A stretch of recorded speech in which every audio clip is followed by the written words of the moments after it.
Bonjour et bienvenue sur la chaîne EcoFood & Co. Aujourd'hui, je vais vous présenter donc des asperges qu'on vient juste d'avoir de la main. On va faire un petit velouté d'asperges avec un œuf poché et des copeaux de parmesan. Donc pour ça, on va avoir besoin bien sûr d'asperges, 1 kg. On va avoir besoin de 4 œufs qu'on va faire pocher puisqu'on va faire une recette pour 4 personnes. Donc du parmesan, 50 g de riz. Moi, je prends du riz semi-complet parce que voilà, je préfère le riz semi-complet. Un petit peu de beurre, oignons, échalotes, un petit peu de crème, de l'huile d'olive et des bouillons de volaille. Ce sont des asperges pour faire le velouté. Donc, on prend une asperge. Je vous fais voir. Donc, on enlève les pétioles parce que ça donne un peu d'amertume à l'asperge, donc c'est pas très bon. Donc le mieux c'est de les enlever, mais vous n'êtes pas obligé. Après, si ça vous dérange pas, la petite amertume de l'asperge, vous la laissez. Moi, je préfère l'enlever. Voilà, avec la pointe du couteau, on passe en dessous et on tire. Voilà, ça prend un peu de temps. Mais bon, après, vous verrez, le résultat, c'est quand même meilleur au niveau du goût. La fin, ça sert à rien. Donc surtout, les pétioles, on les mélange pas avec les épluchures, parce que ça donnerait de l'amertume à votre bouillon. Donc à partir de, voilà, à cette taille-là à peu près, je gratte. En fin de compte, je gratte l'asperge pour entamer un petit peu le côté fibreux de l'asperge et pour pouvoir être plus aisé quand je vais passer l'économe, pour que l'économe entame en fin de compte l'asperge et que ça ne passe pas sur la fibre sans enlever en fin de compte justement cette pellicule fibreuse. Parce que si jamais on n'aurait pas fait ça, ça aurait été beaucoup plus difficile d'avoir une asperge propre.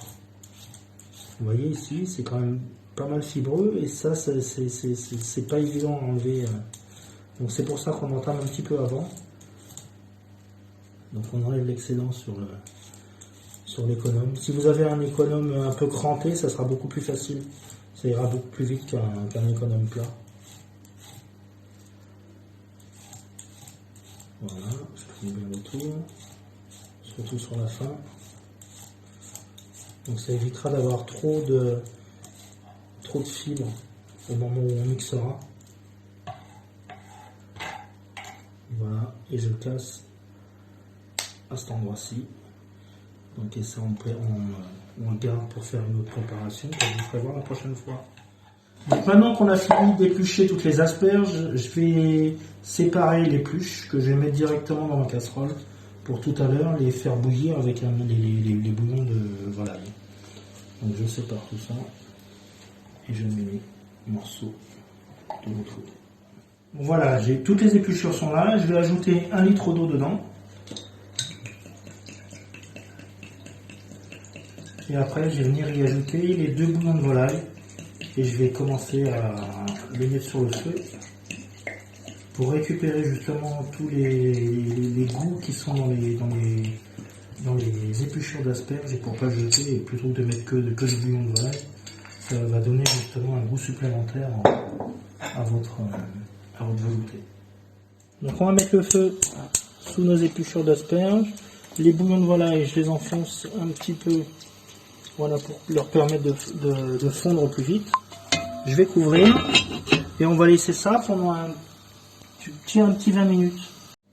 Donc je prends une autre casserole pendant que le bouillon d'asperges et de volaille ils en train de cuire. Je mets une bonne noix de beurre, je suis généreux, vous voyez. Je mets un peu d'huile d'olive pour pas que le beurre brûle. J'émince l'oignon et l'échalote. Donc les doigts bien derrière la lame du couteau pour pas vous entamer. Et on fait coulisser le couteau le long de sa roue.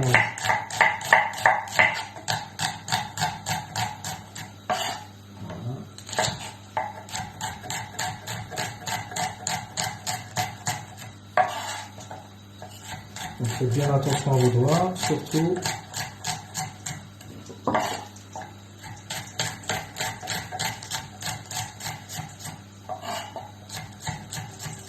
Voilà. J'attends que mon beurre soit bien chaud et que mon huile soit bien chaude. Et on va passer au taillage avec les asperges.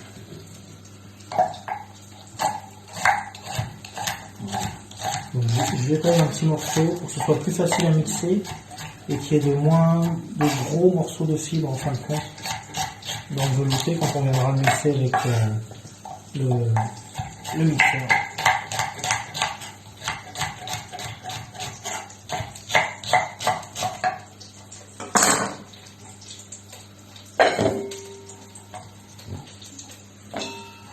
Voilà, j'entends mon beurre qui chante. Oui.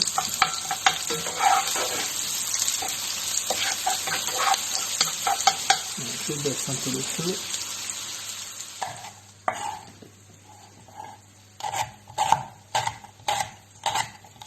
C'est un peu dur, mais c'est normal.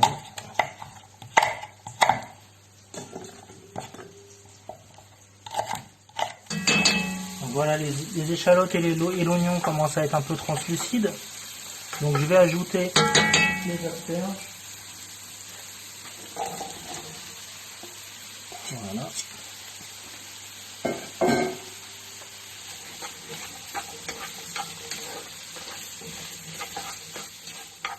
Donc le bouillon a fini de cuire, donc on va le passer au chinois.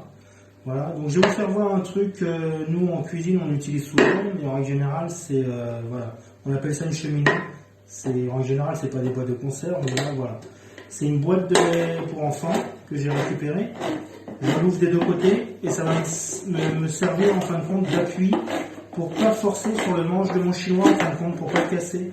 Parce que souvent, voilà, si on est amené à le tenir que d'une main et de l'autre à presser, souvent ça crée de la force ici, là, sur le manche et après les soudures les cassent. Donc le bouillon, vous voyez, au bout de 20 minutes, il est cuit. Donc je vais me servir du chinois et de la cheminée, vous voyez, comme ça j'ai les deux mains de libre et je peux aisément passer le bouillon à travers le chinois.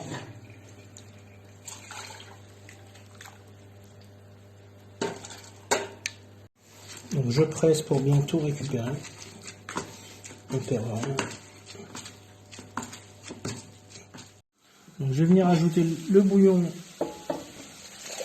dans les asperges et les échalotes. Je couvre.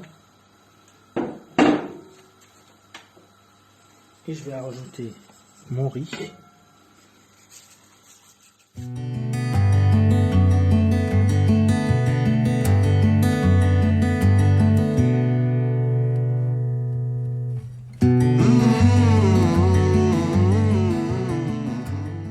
Donc je casse mes œufs un par un dans un bol pour pouvoir les plonger plus facilement dans la casserole avec l'eau frémissante et pour éviter de me brûler. Voilà l'eau bout, donc je vais créer un tourbillon pour pouvoir y jeter mon œuf et ça va permettre, le tourbillon plus le vinaigre, ça va permettre de coaguler et de donner une forme plus adaptée à l'œuf. Donc je plonge délicatement. Voilà, vous voyez, il tourbillonne dans l'eau. Et il se rassemble. Au bout de 2 minutes, je retire mon œuf et je le plonge directement dans un bain d'eau froide pour stopper la cuisson. Voilà, la soupe est cuite. Je vais la mixer.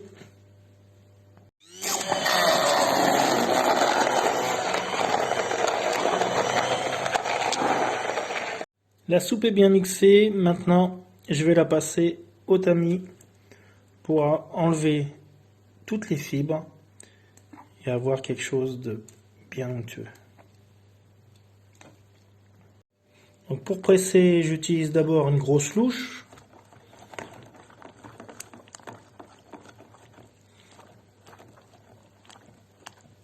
Je finis de venir presser avec la spatule pour vraiment bien extraire tous les sucres qui peuvent se trouver dans les fibres. Toute la soupe est passée. Elle a une belle onctuosité, elle est bien liée, ni trop ni pas assez. Je vais la remettre dans la casserole pour lui remettre un petit coup de bouillon et je vais la crémer. J'ai récupéré 6 asperges. Je vais émincer finement les bouts assez tendres que je vais venir après assaisonner avec un petit peu d'huile d'olive, un petit peu de sel. Et ça va permettre de créer une petite texture dans la soupe Et les têtes, je vais les faire revenir dans un peu de beurre et d'huile d'olive que je vais aussi rajouter à la fin dans ma soupe pour créer un petit peu plus de mâche et que ce soit un petit peu plus gourmand. Donc je dépose les pointes d'asperges. Les asperges sont bien colorées. Je vais éteindre. Donc pour assaisonner les rondelles, j'ajoute un tout petit peu d'huile d'olive, pas trop, histoire de leur donner un petit peu de goût.